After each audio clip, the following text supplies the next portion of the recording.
Student, welcome to chemical chemistry point. आज हम solid state start करेंगे।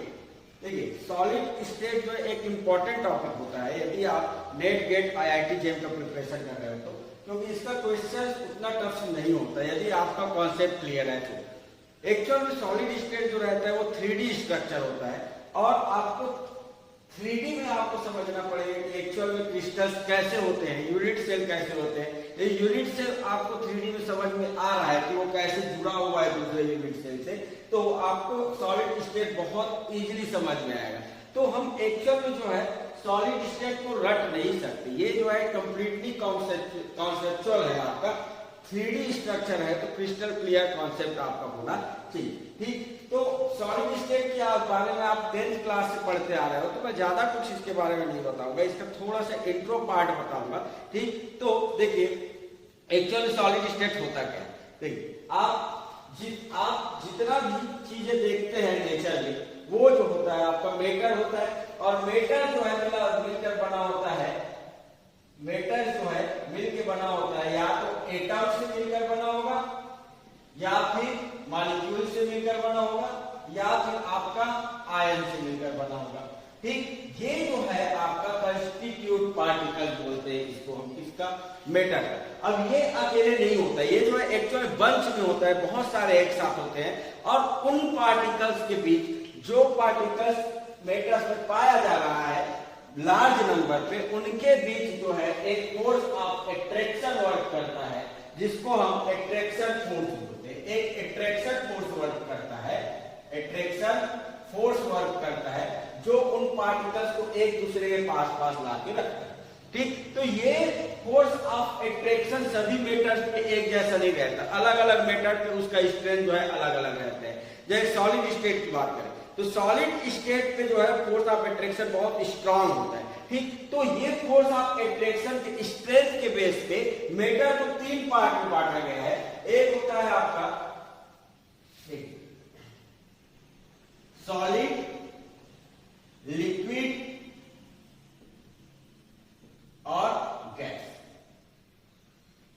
ठीक, 3 स्टेट में बांटा गया है, आपको क्लासिफाई किया गया है फोर्स ऑफ एट्रैक्शन के बेस पे, उसके स्ट्रेंथ के बेस पे। अब सॉलिड स्टेट एक्चुअल में होता क्या है, देखो सॉलिड स्टेट में आपका फोर्स ऑफ एट्रैक्शन बहुत स्ट्रांग होता है।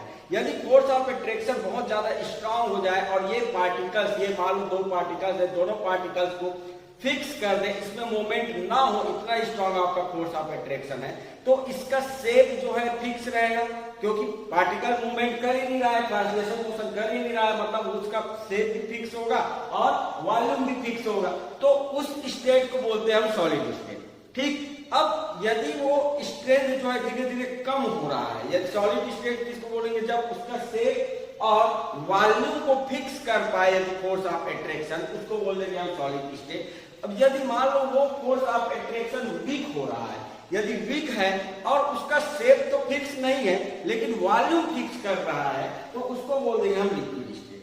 और यदि वो फोर्स ऑफ एट्रैक्शन इतना ज्यादा कम हो गया है, ऑलमोस्ट नेग्लिजिबल हो गया है, तो उसको बोलेंगे हम गैसियस स्टेट। ऑलमोस्ट नेग्लिजिबल बोल रहा हूं मैं, ठीक, अपसेंट नहीं बोल रहा हूं, क्योंकि गैस में जो नेचर में जितना भी पार्टिकल्स पाया जाता है, मेटर पाया जाता है, उनके पार्टिकल्स के बीच जो है फोर्स ऑफ एट्रैक्शन थोड़ा बहुत तो पाया ही जाएगा। यदि आप नहीं पाया जा रहा है, बोल रहे मतलब आइडियल गैस की बात करो, ठीक, तो आइडियल गैस नेचर में एग्जिस्ट करता नहीं है, तो गैस में जो रहता है फोर्स ऑफ एट्रैक्शन बहुत ज्यादा वीक होता है। देखिए थोड़ा सा एग्जांपल समझते हैं। एक जो है आपका, देखो मान लो आप आइस बेचो, आइस क्यूब को आप फ्रीजर से निकाल के, आइस क्यूब को फ्रीजर से निकाल के यदि आप रूम टेम्परेचर पे रखो, ठीक, रूम टेम्परेचर पे रखोगे तो ये जो है कन्वर्ट हो जाएगा आपका वाटर में, ठीक, लिक्विड फॉर्म में कन्वर्ट हो जाएगा। अब इसको फिर से हीट करो, ये 100 डिग्री सेंटीग्रेड ले जाओ, तो ये जो वाटर है वो कन्वर्ट हो जाएगा आपका वेपर में, इनके पार्टिकल एक दूसरे से बहुत दूर। ठीक, अब पहले जो है आपका आइस क्यूब देखोगे तो आइस क्यूब का शेप फिक्स होता है, ठीक, क्यूबिक शेप में होता है आपका आइस को यदि देखोगे तो इसका शेप तो फिक्स है, लेकिन जैसे ही रूम टेम्परेचर पे लाए हम, वो जो है आपका लिक्विड में कन्वर्ट हो, वाटर में कन्वर्ट हुआ, जिसके कारण इसका कोई शेप नहीं होता। वाटर को देखोगे आप तो यदि पानी की बात करें हम, ग्लास में तो ले तो ग्लास का शेप का हो जाता है, और यदि हम उसको बॉटल पे ले, बॉटल में ले तो वो इसमें बॉटल शेप का हो जाता है। तो यहाँ पे आपका इसका वॉल्यूम फिक्स रहेगा, इसका शेप फिक्स नहीं है, लिक्विड शेप फिक्स नहीं है, लेकिन उसका वॉल्यूम फिक्स है। वॉल्यूम मतलब क्या, कितना जगह वो ऑक्यूपाई कर रहा है, वो उसका वॉल्यूम होता है। तो इस केस में देखोगे, यदि 1 लीटर पानी को आप ग्लास में लोगे तो 1 लीटर ही रहेगा, और उसी 1 लीटर पानी को आप ट्रांसफर करो बॉटल में तो उसका वॉल्यूम 1 ही लीटर रहेगा, ठीक। जबकि गैस के केस में देखोगे, ना तो शेप फिक्स रहेगा, न ही वॉल्यूम फिक्स रहेगा, ठीक। कैसे? जैसे कि आप जो है डीओ यूज करते हो, तो यदि आप स्प्रे करोगे तो पहले वो छोटा सा बॉटल में रहता है, यदि स्प्रे करोगे तो पूरा रूम में भर जाता है, ठीक। मतलब उसको जितना जगह मिलता है वो पूरा ऑक्यूपाई कर लेता है। इसलिए हम बोलते हैं कि गैस का ना तो शेप फिक्स होता है, न ही आपका वॉल्यूम फिक्स होता है, ठीक। अब यहाँ पे ऐसा क्या हो रहा है कि सॉलिड को रूम टेम्परेचर पे लाए तो लिक्विड में कन्वर्ट हो रहा है, और लिक्विड जो है गैस में कन्वर्ट हो रहा है। जनरली कोई मेटर एक दूसरे में ट्रांसफॉर्मेबल होता है, एक फॉर्म से दूसरे फॉर्म में हम क्या कर सकते हैं, ट्रांसफर कर सकते हैं, स्टेट में ट्रांसफर कर सकते हैं। यदि सॉलिड है तो सॉलिड को यदि हम हीट करेंगे तो लिक्विड में कन्वर्ट होगा, और लिक्विड को यदि हीट करेंगे तो वो गैस में कन्वर्ट होगा, ठीक। ऐसा क्यों होता है? ऐसा यहाँ पे एक फैक्टर और वर्क करता है, जिसको बोलते हैं हम थर्मल एनर्जी। थर्मल एनर्जी ये जो है टेम्परेचर से रिलेटेड है।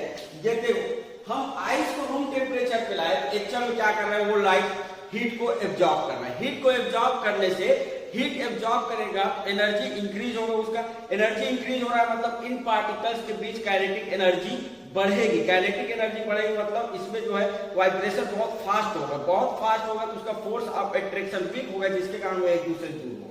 दूर होने के कारण उसमें मूवमेंट बढ़ेगा, इसलिए इनका शेप फिक्स नहीं होता लिक्विड के केस में। जबकि इसमें जो है ट्रांसलेशन मोशन हो ही नहीं रहा है, वाइब्रेशन मोशन हो रहा है, और वाइब्रेट हो रहा है तो अपने पोजीशन पे ही हो रहा है, उसका पोजीशन फिक्स है, पार्टिकल्स का पोजीशन फिक्स है। अब वाइब्रेट हो रहा है तो वो जो है अपने पोजीशन पे ही वाइब्रेट हो रहा है, और वो स्लो हो रहा है, उतना फास्ट नहीं हो रहा है। जबकि जैसे ही हीट देते हैं तो वो जो है फोर्स ऑफ अट्रैक्शन को वीक करता है, जिसके कारण उसमें मोमेंट बढ़ता है, मोमेंट बढ़ने के कारण उसमें ट्रांसलेशन मोशन बढ़ता है। इसलिए लिक्विड का शेप आपका फिक्स नहीं होता, जबकि आपका इसका वॉल्यूम जो है फिक्स रहेगा। गैस के केस में जब हम और ज्यादा हीट देते हैं तो फोर्स ऑफ अट्रैक्शन इतना वीक हो जाता है कि इन दोनों के बीच, दो पार्टिकल्स के बीच जो है आपका फोर्स ऑफ अट्रैक्शन बहुत नेग्लिजिबल होता है, ऑलमोस्ट नेग्लिजिबल होता है, जिसके कारण गैस के पार्टिकल्स का ना तो वॉल्यूम फिक्स होता है, न ही आपका शेप फिक्स होता है। तो हम जो है एक्चुअल में बात करेंगे सॉलिड स्टेट के बारे में, तो सॉलिड स्टेट में फोर्स ऑफ अट्रैक्शन बहुत ज्यादा स्ट्रांग होता है, जो इनके पार्टिकल्स को फिक्स करके रखता है, उसमें जो है ट्रांसलेशन मोशन नहीं होता। इस कारण से इसका शेप और वॉल्यूम फिक्स रहेगा। शेप और वॉल्यूम क्या होगा आपका, फिक्स रहेगा, इसका शेप एंड वॉल्यूम फिक्स रहेगा, ठीक। अब पार्टिकल्स एक दूसरे के बहुत पास है, अब इसको यदि मैं प्रेस करूं, पार्टिकल्स को यदि मैं प्रेस करूं तो एक दूसरे के पास होने का और कंप्रेस नहीं हो सकता, मतलब अपना शेप चेंज नहीं करेगा। तो हम बोलते हैं कि सॉलिड जो होता है वो ऑलमोस्ट इनकम्प्रेसिबल होता है, इनकम्प्रेसिबल होता है, ठीक। रिजिड होगा और इसका हाई डेंसिटी होता है, हाई डेंसिटी। डेंसिटी का मतलब क्या होता है, mass upon volume. Density equal होता है आपका मास अपॉन वॉल्यूम। जितना कम स्पेस पे जितना ज्यादा पार्टिकल्स आ जाए उसका डेंसिटी उतना ज्यादा। तो इस कारण से देखो सॉलिड स्टेट में जो है पार्टिकल एक दूसरे के ज्यादा पास है, इसलिए हम बोलते हैं कि इसका डेंसिटी बहुत हाई होती है। तो ये फीचर्स जो होते हैं वो सॉलिड स्टेट की होती है। तो सॉलिड स्टेट में देखिए आपका पार्टिकल्स का अरेंजमेंट जो रहता है रेगुलर होता है, फिक्स्ड होता है, और एक जैसा अरेंजमेंट होता है। तो इस अरेंजमेंट को हम बोलते हैं space lattice.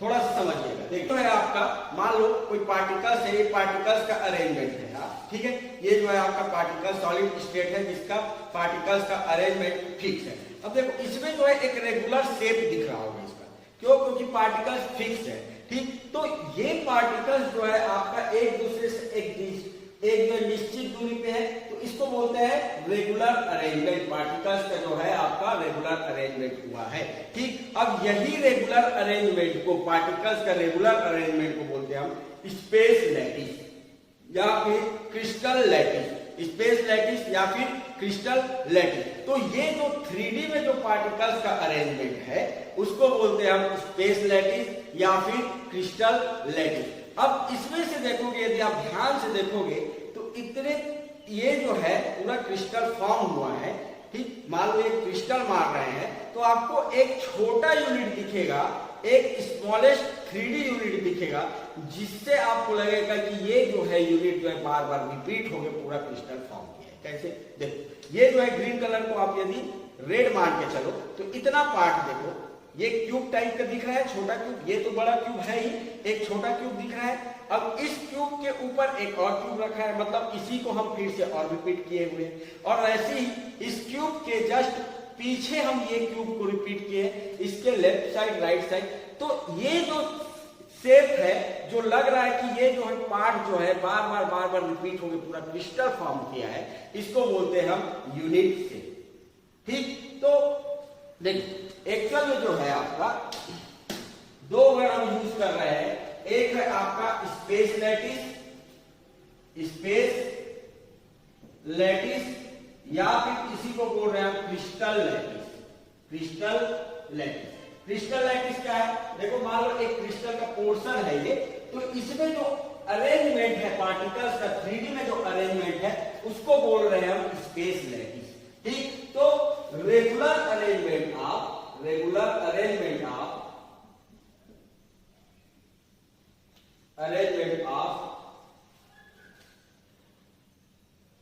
particles in 3D space is called space lattice। मतलब ओवरऑल आप बोल सकते हो जो पार्टिकल्स का अरेंजमेंट होता है, रेगुलर अरेंजमेंट होता है सॉलिड का, तो उस क्रिस्टल फॉर्म होता है, उस क्रिस्टल को बोल देते हैं हम क्रिस्टल लैटिस या फिर स्पेस लैटिस। एक हम बात कर रहे हैं यूनिट से। अब देखो इस स्ट्रक्चर में जो हम क्यूब में अभी देखे, इस स्ट्रक्चर में एक तो पूरा ये जो है आपका क्रिस्टल लैटिस हो गया। इस पार्ट को जो रेड वाला पोर्शन है उसको देखिए, वो पार्ट देखोगे आपको लगेगा कि इस रेड वाले पोर्शन का ही बार रिपीटिशन हुआ है, ठीक। देखो ये जो है रेड पार्ट है, इसके पीछे जस्ट और ये वाला पार्ट रखा हुआ है, देखो ये वाला, इसी पार्ट को फिर से हम रिपीट किए हैं, ठीक। इसकी जो है लेफ्ट साइड यही चीज रिपीट किया है, इसके जस्ट पीछे इसको रिपीट किया है, इसके इस साइड भी हम जो है आपका एक यूनिट सेल बना सकते हैं, सेम यूनिट सेल और हम ड्रॉ कर सकते हैं। तो इसको बोलेंगे कि भैया हमारा ये जो पोर्शन है, जो स्मॉलेस्ट पार्ट है, वो सबसे छोटी पार्ट है 3D स्ट्रक्चर, वो रिपीट होकर पूरा क्रिस्टल लैटिस फॉर्म किया है, तो उसको बोलते हैं यूनिट सेल। जैसे कि आपको देखो हमारी बॉडी है, बॉडी जो बनती है आपकी सेल से बनती है, ठीक। तो सबसे यूनिट यदि बात करें हम सेल होती है आपका बॉडी, तो वैसे ही आपका क्रिस्टल का सबसे स्मॉलेस्ट यूनिट होती है वो यूनिट सेल होती है, जिसका बार बार रिपीटिशन होता है। तो यूनिट सेल क्या है? Smallest part of space lattice which are repeated again at different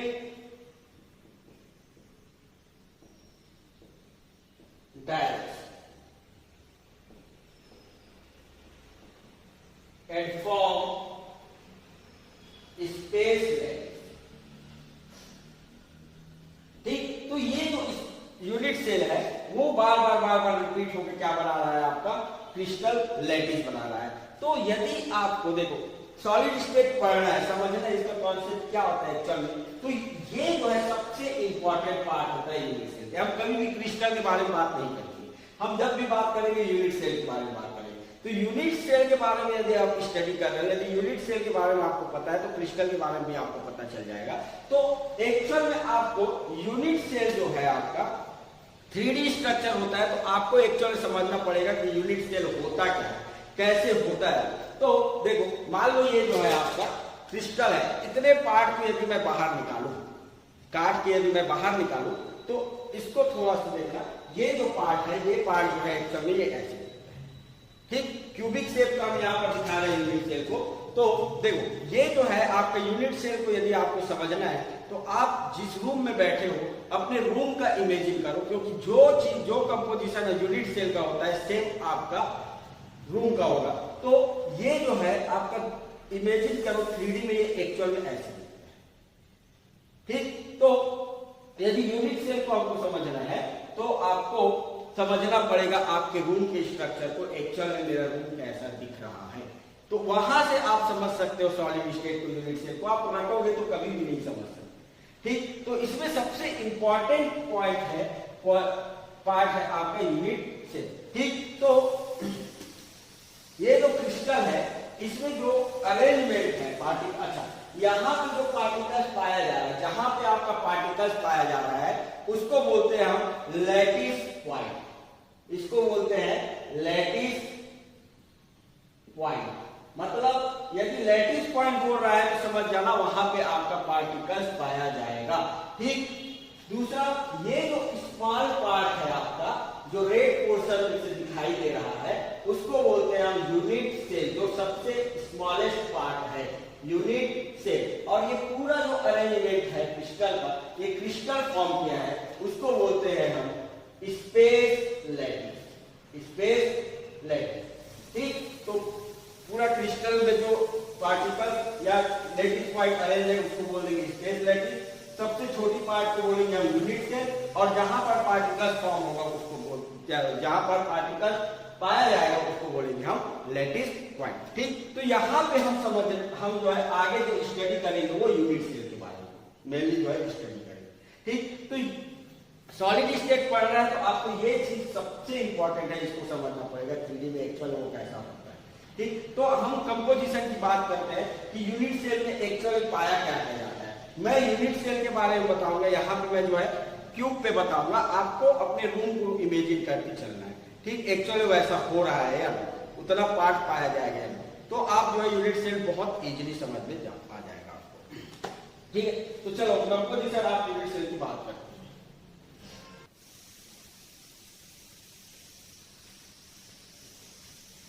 composition of unit, composition of unit cell.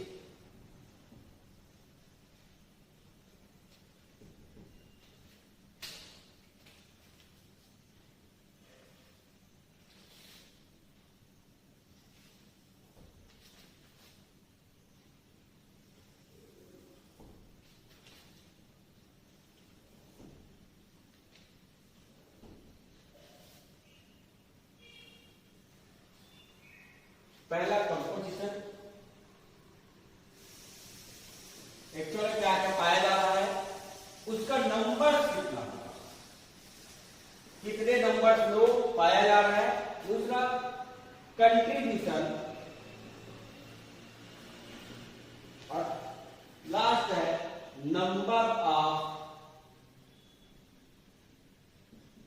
Total number of lattice point per unit cell. मतलब वो कंपोजिशन से एक्चुअल उस unit cell में कितना particles आएंगे या lattice point कितना आएगा उसको बोल देंगे हम total number of lattice point per unit cell, ठीक। लैटिस पॉइंट बोलो या फिर नंबर ऑफ या फिर पार्टिकल बोलो, दोनों एक ही चीज होता है, ठीक। पहले होता है आपका कॉर्नर, तो देखो इस क्यूब में कितने कॉर्नर हैं,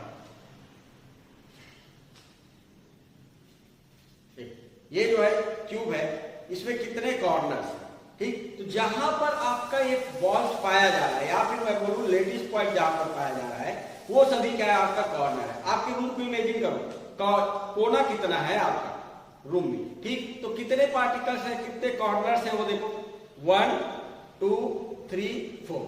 ऊपर आपका 4 पाया जाएगा, 4 नीचे पाया जाएगा, तो टोटल कितना है आपका 8 यूनिट्स, ठीक। सर 8 कॉर्नर्स 1 2 3 4 5 6 7 और 8। आपका रूम को इमेजिन करो 8 कॉर्नर मिलेगा आपको। तो नंबर से यदि बात करें एक यूनिट सेल में कॉर्नर कितना है आपका 8।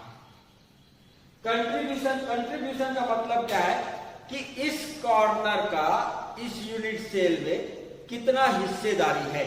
ये पूरे के पूरे पार्टिकल्स जो है इस यूनिट सेल में नहीं आएगा एक्चुअल।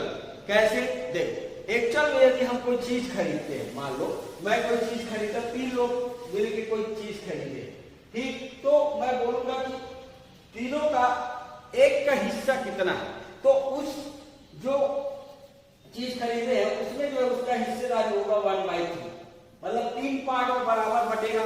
तो वही है आपका, यदि इस हम जो है इसका कंट्रीब्यूशन देखना चाह रहे हैं, इस एक कॉर्नर का कंट्रीब्यूशन देखना चाह रहे हैं, तो हम देखेंगे इस कॉर्नर से और ऐसी कितना यूनिट सेल जुड़ा हुआ है, ठीक। तो थोड़ा इमेजिन करना, देखो इस कॉर्नर से मैं कितना यूनिट सेल और बना सकता हूं, ठीक।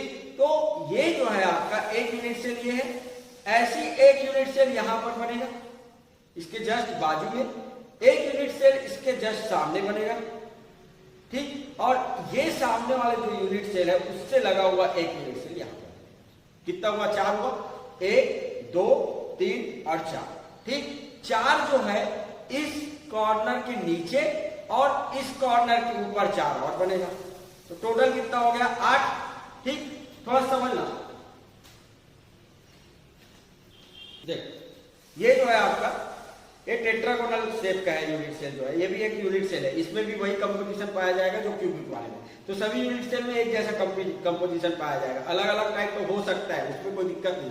देखो इसका ये जो है कॉर्नर है, ये पार्ट कॉर्नर है। अब इससे लगा हुआ मैं कितना यूनिट सेल बना सकता हूं उस चीज को, एक ये है,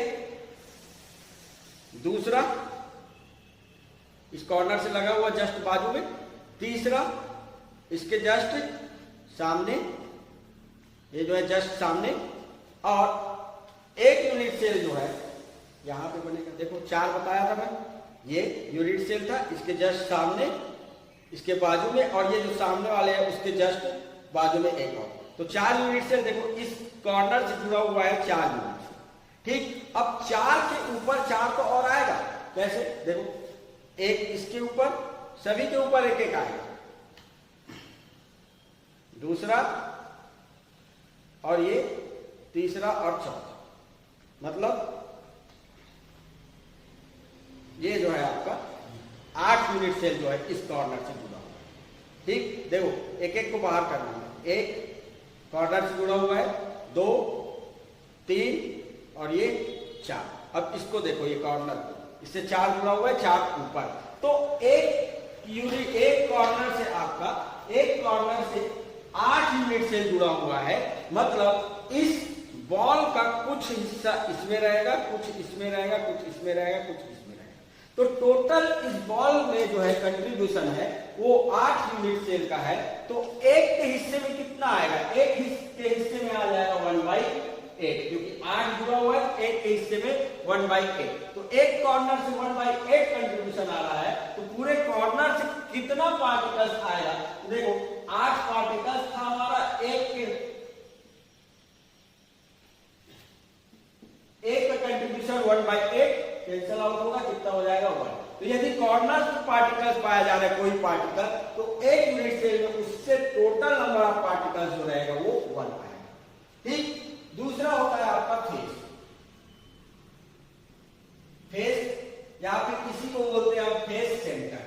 फेस सेंटर जो होता है आपका प्लेनर सरफेस होता है, प्लेनर सरफेस होता है जिससे क्रिस्टल बना हुआ है, ठीक। तो इस फेस का कितना फेस है वो पहले देखो। तो फेस देखोगे तो देखो रूम में आपका एक तो आपका जो दीवार होता है रूम का वही होता है आपका फेस, और कुछ नहीं है, जो दीवार है वही आपका फेस है। देखो ये जो है ये फेस से लगा हुआ है आपका, नंबर ऑफ फेस देखोगे कितना नंबर ऑफ फेस हो जाएगा, 1 टेरिस फ्लोर, 2 3 4 5 और 6। ठीक, इसको हम नाम देते हैं। जो आपके लेफ्ट साइड है उसको लेफ्ट, जिसको राइट, जो राइट साइड है वो राइट। मेरा ये लेफ्ट राइट में है, राइट लेफ्ट फ्रंट, जो सामने रहेगा फ्रंट, बैक, टॉप और बॉटम। 6 जो है आपका फेस है, 1 2 3 4 5 6। ठीक, तो 6 जो है आपका फेस है। अब एक फेस का कंट्रीब्यूशन कितना, एक फेस का कंट्रीब्यूशन मतलब इस दीवार से और मैं कितना रूम बना सकता हूं, तो एक तो ये बनेगा और ऐसी यूनिट से एक और बना सकता हूं। और इस दीवार का हिस्सेदारी जो है केवल 2 यूनिट सेल से रहेगा, एक ये एक ये। ऐसे देखो, ये है, ये आपका फेस है, इससे लगा हुआ एक और रूम बना सकता हूं। तो कंट्रीब्यूशन कितना, 1/2, फेस कितना 6, तो ये हो जाएगा आपका कंट्रीब्यूशन 1/2। तो total number of particle 6 × 1/2 is equal. ठीक, तीसरा होता है आपका बॉडी सेंटर, बॉडी सेंटर। ठीक, बॉडी सेंटर का मतलब ये है, बॉडी मतलब होता है जो आपका यूनिट सेल है वो एक बॉडी है, तो इसके सेंटर पॉइंट को बोलते हैं हम बॉडी सेंटर। अब सेंटर पॉइंट मतलब इसका बिल्कुल बीचों बीच वाला पार्ट, इसके बिल्कुल बीचों बीच वाला पार्ट जो रहेगा वो उसका सेंटर पॉइंट होगा। अब थोड़ा इमेजिन करो, यदि आपको सेंटर पॉइंट ढूंढना है कोई यूनिट सेल पे, तो आप अपोजिट डायगोनली जो कॉर्नर है उस पे डायगोनल खींचो। ठीक, इस डायगोनल से एक डायगोनल यहां पर डालो, दूसरा इसके अपोजिट कॉर्नर, तीसरा और चौथा। तो ये चारों डायगोनल को यदि इमेजिन करोगे, इसमें बिल्कुल आपका सेंटर पॉइंट पे एक सेंटर पॉइंट दिखेगा, जहां पर केवल एक पॉइंट दिखेगा, वही जो है आपका बॉडी सेंटर होता है। ठीक, देखिए, तो यहां पे जो पार्ट पाया जाएगा, यहां पे एक बॉल पाया जा रहा है, इसको बोल देंगे हम बॉडी सेंटर पे आपका एक बॉल पाया जाएगा, रूम के बिल्कुल बीचों बीच वाला पार्ट। ठीक, तो ये बॉडी सेंटर है आपका। तो इस बॉडी सेंटर पे यदि इस यूनिट सेल पे बॉडी सेंटर पे कोई पार्टिकल पाया जा रहा है, इसका कंट्रीब्यूशन 100%। यदि मैं इस रूम के अंदर हूं तो मैं तो एक ही रूम में रहूंगा, हाँ यार, तो ये जो है इसका 100% कंट्रीब्यूशन, और नंबर कितना है 1। तो बॉडी सेंटर हमेशा कोई भी यूनिट सेल पे एक ही निकलती है, तो बॉडी सेंटर हो जाएगा 1, और इसका कंट्रीब्यूशन केवल इसी यूनिट सेल पे है तो 100% रहेगा, तो इसका कंट्रीब्यूशन हो जाएगा 1। तो नंबर ऑफ पार्टिकल्स हो जाएगा 1 × 1 इज इक्वल। तो बॉडी सेंटर में कोई पार्टिकल्स पाया जा रहा है तो उसका 100% कंट्रीब्यूशन होगा। चौथा है एजेस, एज। तो एज जो है आपका, देखिए यहां पे जो है ये पार्ट जो है आपका एज है, जो आपको रॉड दिख रहा है वो क्या है आपका एज है। तो ये नंबर्स कितना है इसका, ये देखो पहले एज, दो कॉर्नर्स को मिलाने वाला जो लाइन दिख रहा है आपको वो आपका एज है। तो नंबर्स कितना है आपका, देखो ऊपर 1 2 3 4 5 6 7 8 9 10 11 12 12 आपका नंबर है। तो नंबर ऑफ एजेस जो है आपका 12। अब इसका कंट्रीब्यूशन कितना होगा, इस एज से जुड़ा हुआ कितना यूनिट सेल होगा, ये देखो। तो इस एज को यदि आप देखोगे ध्यान से, तो एक यूनिट सेल तो ये हो गया, एक इससे लगा हुआ दूसरा ये हो गया, ठीक, एक ये दूसरा ये, तीसरा इसके ऊपर बनेगा वो भी इस एज से जुड़ा रहेगा, तीसरा, और चौथा ये वाला जो यूनिट सेल है उसके ऊपर आप बना सकते हो, और किसी का कंट्रीब्यूशन नहीं रहेगा। तो 4 यूनिट सेल उससे जुड़ा हुआ है। कैसे, देखो ये जो है आपके इसका एज है ये वाला पार्ट, तो एक और ये दूसरा 2 यूनिट सेल हुआ, इसके ऊपर जस्ट और आएगा एक पार्टिकल, एक यूनिट सेल, और एक यहां पे आएगा, कितना हो गया 4 हुआ, और कोई यूनिट सेल हम इससे बना नहीं सकते। तो नंबर ऑफ कंट्रीब्यूशन देखोगे या यूनिट सेल जो जुड़ा हुआ है एजेस से, वो हो जाएगा आपका 1/4। जितना जुड़ा हुआ है उससे डिवाइड कर दो, कंट्रीब्यूशन निकल आएगा। तो 12 इंटू 1/4 इज इक्वल 3। नेक्स्ट है आपका फेस डायगोनल। फेस डायगोनल,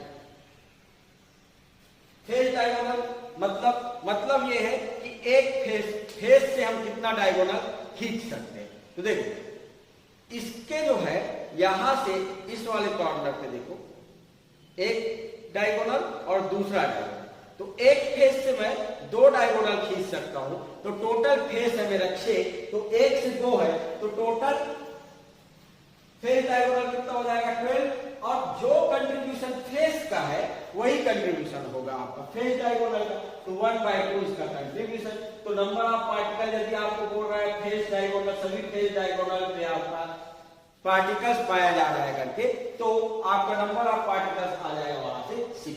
ठीक, एक होता है आपका body diagonal. Body diagonal, body diagonal जैसे हम बॉडी सेंटर समझने के लिए डायगोनल्स खींचे थे, वही आपका बॉडी। इस बॉडी के अंदर से जितना भी डायगोनल जाएगा वो आपका बॉडी डायगोनल। ठीक, तो कितना body diagonal, opposite diagonally corner से आप डायगोनल डालो, तो ये एक डायगोनल, दूसरा, तीसरा और चौथा, तो 4 बॉडी डायगोनल होता है। बॉडी डायगोनल 4 होता है, और सभी जो है इस यूनिट सेल के अंदर है, मतलब कंट्रीब्यूशन 100%, तो 4 इंटू 1 इक्वल। ठीक, तो ये जो है कुछ इंपॉर्टेंट कंपोजिशन है जो बार बार यूज होगा। अब यदि ये समझ में आ रहा है एक्चुअल में कॉर्नर से आपका कैसे 8 यूनिट सेल जुड़ा हुआ है, फेस से कैसे 2 है, एजेस से 4 यूनिट सेल कैसे जुड़ा है, वो समझ में आ रहा है, तो आपको यूनिट सेल बहुत इजीली समझ में आएगा और पूरा सॉलिड स्टेट भी बहुत इजीली समझ में आएगा। ठीक, तो थोड़ा और समझते हैं इसको। देखिए एक इसमें हम समझने की कोशिश करते हैं, इसको आप रेड कलर मान के चलोगे। ठीक, तो देखो ये जो है आपका इतने पार्ट को देखो, ये एक यूनिट सेल है, तो ये इसका कॉर्नर होगा। अब इस कॉर्नर से कितना यूनिट सेल जुड़ा हुआ है, एक ये खुद, दूसरा इसके पीछे, तीसरा ये पीछे वाला उसके जस्ट बाजू में, और ये सामने वाला जो यूनिट सेल है उसके बाजू में। 4 हो गया, 1 2 3 और 4, तो 4 ऊपर 8 हो गया। इसको ध्यान रखना, याद रखना, इसको 3D में आपको इमेजिन होना चाहिए। अब देखो इसका कुछ पार्ट इस यूनिट सेल में, कुछ पार्ट इस यूनिट सेल में, कुछ पार्ट इस यूनिट सेल में, तो 8 यूनिट सेल्स में वो कंट्रीब्यूट हुआ है, इसलिए बोल रहा है, और इक्वली कंट्रीब्यूट हुआ है, इसलिए हम बोल रहा है 1/8 उसका कंट्रीब्यूशन होता है। ठीक, यदि फेस की बात करें, देखो ये फेस की बात कर रहे हैं हम, इस फेस की, तो ये फेस से जो है आपका एक यूनिट सेल ये जुड़ा हुआ है, दूसरा यूनिट सेल ये जुड़ा हुआ है, तो उसमें जो भी आपका पार्टिकल्स पाया जाएगा, देखो जैसे कि आपका ये पार्टिकल्स पाया है, तो आधा पार्ट जो है, आधा पार्ट इस यूनिट सेल में रहेगा, आधा पार्ट इस यूनिट सेल में, इसलिए कंट्रीब्यूशन कितना 1/2 हो जाएगा। ठीक है, वैसे ही आपका एजेस की बात कर लेंगे हम, एजेस की, तो एजेस की बात करोगे कितना यूनिट सेल है, देखो ये एज है, एक ये जुड़ा हुआ है, दूसरा ये, तीसरा, चौथा, इधर की कोई भी यूनिट सेल के साथ इसका शेयरिंग नहीं, इसलिए 1/4 बोल रहे हैं। तो ये जो है आपका इंपॉर्टेंट है कंपोजिशन ऑफ यूनिट सेल, तो इसको अच्छे से आप अपने रूम में इमेजिन करना है एक्चुअली क्या हो रहा है, तो उससे आपको समझ में आ जाएगा, और ये समझ में आ गया तो सॉलिड स्टेट आपको इजीली समझ में आ जाएगा।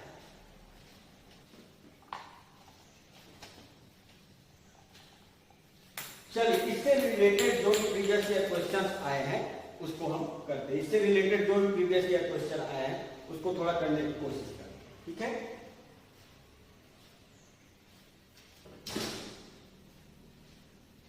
देखिए ये क्वेश्चन आया था दिसंबर को 2013 नेट के एग्जाम। तो देखो इसमें बोला है a compound of M and X atom has a cubic unit cell, M atom are at the corner and body center position, and X atom at face center position of the cube. The molecular formula of the compound. तो compound का molecular formula क्या होगा? Easy है, थोड़ा बनाने की कोशिश करो, वीडियो पॉज करो और इसको बनाने की कोशिश करो। ठीक, चलो देखते हैं कैसे सॉल्व करें। पहले तो जो पार्टिकल जहां जहां दिया गया है उसको लिख लो।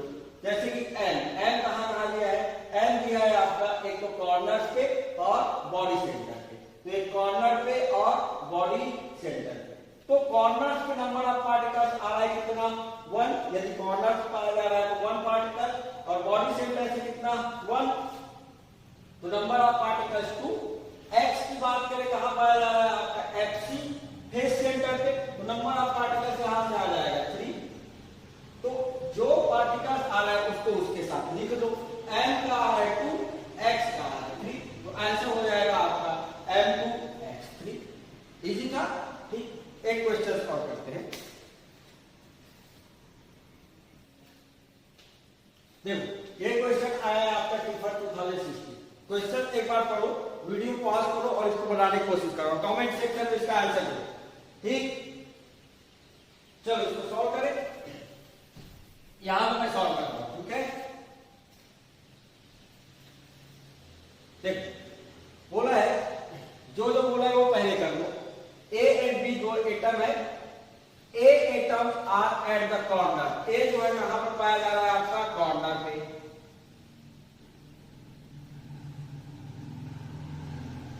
ठीक। Are at the corner of the unit cell and B is the face, B जो है पाया जा रहा है वो फेस सेंटर पे पाया जा रहा है, ठीक। अभी खत्म नहीं हुआ है, आपको थोड़ा सा टफ लगा होगा, कंफ्यूज मत होना, जो बोल रहा है वही करो, दिक्कत नहीं है। देखो अब आगे बोल रहा है वो 1 A atom is missing from the corner position, एक कॉर्नर से मिसिंग है ए एटम, कोई दिक्कत नहीं है, ठीक। आगे देखो 1 B atom is missing from 1 face position, the simplest formula of the resulting compound will be. Missing तो वहां से मिस हो गया, कोई दिक्कत नहीं है। मतलब ये है कि मान लो मिसिंग बोल रहा है तो यहाँ पे एक पार्टिकल पाया जा रहा था, यहाँ पर नहीं पाया जा रहा है, आपका नहीं पाया जा रहा है तो दिक्कत नहीं था, पहले दिक्कत नहीं है, पहले 8 था अब 7 ही हो जाएगा। कंट्रीब्यूशन चेंज नहीं होगा, नंबर भले चेंज होगा उसका, क्योंकि ये बाकी जो यूनिट सेल है, कॉर्नर्स है, उससे तो 8 यूनिट सेल जुड़ा रहेगा, तो कंट्रीब्यूशन चेंज नहीं होगा। देखो पहले आपका 8 कॉर्नर था, अब यहाँ पर पार्टिकल नहीं पाया जा रहा है, इसको छोड़ दो तो 7 पार्टिकल्स पाया जा रहा है, तो कॉर्नर कितना हो जाएगा 7, क्यों, क्योंकि एक मिसिंग है बोल रहा है। अब कंट्रीब्यूशन है 1/8, पार्टिकल्स कितना आ जाएगा 7/8। फेस सेंटर पे बी जो है पहले एक मिसिंग है बोल रहा है यहाँ पे, ठीक, 1 फेस पोजीशन, तो पहले था 6 अब हो जाएगा 5 और एक का कंट्रीब्यूशन 1/2, तो कितना हो जाएगा 5/2। अब ये जो है आपका ए 7/8 और बी 5/2। तो कभी भी हम यदि आपको बोल रहा है मॉलिक्यूलर फार्मूला क्या होगा, सिंपलेस्ट फार्मूला क्या होगा या स्टोइकियोमेट्रिक फार्मूला क्या होगा, कभी भी फ्रैक्शन पे नहीं देते, इसको कराएंगे फ्रैक्शन पे आएगा, तो उसको जो है हम इंटीजर पे कन्वर्ट करते हैं, पूर्णांक में कन्वर्ट करते हैं। तो ऐसे कोई भी नंबर से उसको मल्टीप्लाई करो जिससे इनके 8 और 2 डिसअपीयर हो जाए, इजीली भाग चला जाए, ठीक। तो यदि मैं इनको 8 से मल्टीप्लाई करूं, 8 से मल्टीप्लाई करूं इसके हर में, तो 8 और 8 कैंसिल हो जाएगा, मतलब a 7/8 into 8, b 5/2 into 8, cancel out होगा, यहां पर बचेगा 4, तो यहां पर आ जाएगा आपका a 7 और 5 चौक b 20, ऐसा हो जाएगा।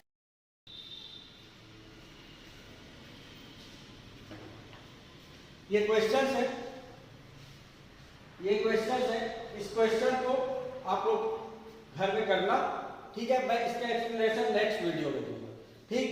नोट डाउन कर लो इसको और इसको करना, ठीक, क्योंकि जितना ज्यादा आप क्वेश्चन करोगे कॉन्सेप्ट आपको उतना ज्यादा क्लियर होगा, ये समझ लो। आपको नेट गेट IIT जेब निकालना है यदि, तो आपको क्वेश्चन सबसे ज्यादा करना पड़ेगा, ठीक।